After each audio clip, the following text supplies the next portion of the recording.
High বন্ধুরা, per day football নিউজে আপনাদের স্বাগত। বন্ধুরা, নিয়ে চলে এলাম তোমার জন্য আবার ডেলি আপডেট। তা বন্ধুরা, এখন যে বিষয়টা নিয়ে আলোচনা করবো, আশা করি তোমরা কিন্তু সবাই বুঝে গেছো যে আমি কী বিষয় নিয়ে আলোচনা করতে চলেছি। আশা করি থাম্বনেল দেখে কিন্তু তোমরা সবাই বুঝে গেছো। তা আমি যেটা নিয়ে এখন আলোচনা করছি বন্ধুরা, অফিসিয়ালিভাবে কিন্তু কার্লোস কোয়াদ্রাকে থ্যাংক ইউ জানিয়ে দিল ইস্টবেঙ্গল ম্যানেজমেন্ট। তা বন্ধুরা, এই যে ইস্টবেঙ্গল ম্যানেজমেন্ট যে অফিসিয়ালি জানালো, কী কারণে জানালো তাকে থ্যাংক ইউটা, সেটাই কিন্তু এখন বড় বিষয়। কারণ আমরা কিন্তু কিছুদিন ধরেই চাইছিলাম যাতে এইভাবে থ্যাংক ইউ তাকে জানানো হয়, তাকে বিদায় দেওয়া হয়। সে বিষয়টা কিন্তু আমরা অনেক দিন ধরেই চাইছিলাম। আশা করি তোমরাও সবাই চাইছিলে। কী কারণে চাইছিলে সেটা আশা করি আর নতুন করে বলার কোনো উপায় নেই। কারণ আমরা শেষ যে আইএসএলে যে কটা ম্যাচ দেখলাম, 3টে ম্যাচ, সেই ম্যাচে কিন্তু তার কোনো না ঠিকমতো পারফরমেন্স ছিল, না ঠিকমতো তার কোনো মোটিভেশন ছিল ম্যাচ জেতানোর, না কোনোভাবে কোনো রকম তার ইন্টেনশান ছিল। সে বলা যায় যে একদম ইচ্ছা করেই বলা যায় যে হারিয়েছে। কারণ যে টাইমে যে প্লেয়ারকে চেঞ্জিং করা, সেই প্লেয়ারকে চেঞ্জিং করেনি, অন্য প্লেয়ারকে চেঞ্জ করে, যে প্লেয়ার ভালো খেলছে সেই প্লেয়ারকে ছাড়া অন্য প্লেয়ারকে চেঞ্জ করছে, ভালো প্লেয়ারকে চেঞ্জ করে দিচ্ছে। এই যে তার ডিসিশানটা এত বাজে ডিসিশান চলছিল, সেই কারণে কিন্তু তাকে শেষমেশ থ্যাংক ইউ জানানো ইস্টবেঙ্গল ম্যানেজমেন্ট। এখনও নতুন কোচ কী হবে সেটা নিয়ে এখনও কিন্তু কোনো সম্ভাবনা পাওয়া যাচ্ছে না।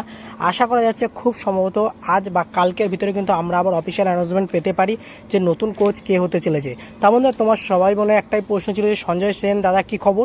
তার সঞ্জয় সেনকে কিন্তু অলরেডি বাংলা টিমের কোচ করা হয়েছে আইএফের পক্ষ থেকে।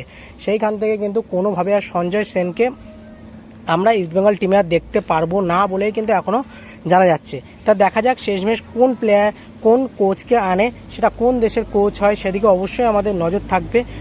তার মধ্যে তোমাদের অবশ্যই নিচে কমেন্ট করে তোমরা কিন্তু জানিও যে কার্লোস কোয়াদ্রাকে ছেড়ে ইস্টবেঙ্গল ভালো করলো কি খারাপ করলো। আমার তো একদম আমি 100% ইস্টবেঙ্গলের সাপোর্ট হয়ে কথা বলবো যে হ্যাঁ, এটা ইস্টবেঙ্গল খুব ভালো করেছে।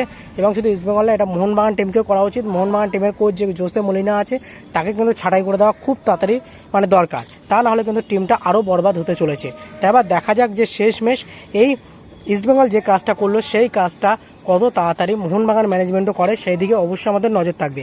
আর আজকে কিন্তু তোমরা নিচে কমেন্ট বক্সে জানাতে একদম বলো না যে ইস্টবেঙ্গল টিম যে সিদ্ধান্তটা নিল কার্লোস কোয়াদ্রাকে ছেড়ে, সেই সিদ্ধান্তটা কি খুবই ভালো নিল নাকি খুব খারাপ নিল, এটা কিন্তু তোমরা অবশ্যই নিচে কমেন্ট বক্সে জানিও। আমি কিন্তু সবসময় বলছি খুব ভালো নিয়েছে এই ডিসিশনটা ইস্টবেঙ্গল ম্যানেজমেন্ট। হয়তো একটু দেরি হয়ে গেছে, আরেকটু আগে নেওয়া উচিত ছিল। ডুরান্ড কাপের পরেই তার এই ডিসিশনটা নেওয়া উচিত ছিল ইস্টবেঙ্গল ম্যানেজমেন্টের, সেটা অনেকটা দেরি করে ফেলেছে। কিন্তু আজকে আমরা কিন্তু অফিসিয়ালভাবে জেনেই গেলাম যে কার্লোস কোয়াদ্রাকে ইস্টবেঙ্গল টিম ছেড়েই দিল। তার মধ্যে আজকে ভিডিওটা এইটুকুনি। যাতে ভালো অবশ্যই লাইক কমেন্ট শেয়ার করো, আর অবশ্যই চ্যানেলটি সাবস্ক্রাইব করে পাশে থাকা বেল আইকনটি ক্লিক করে নিও। ধন্যবাদ বন্ধুরা, ভালো থেকো, সুস্থ থেকো।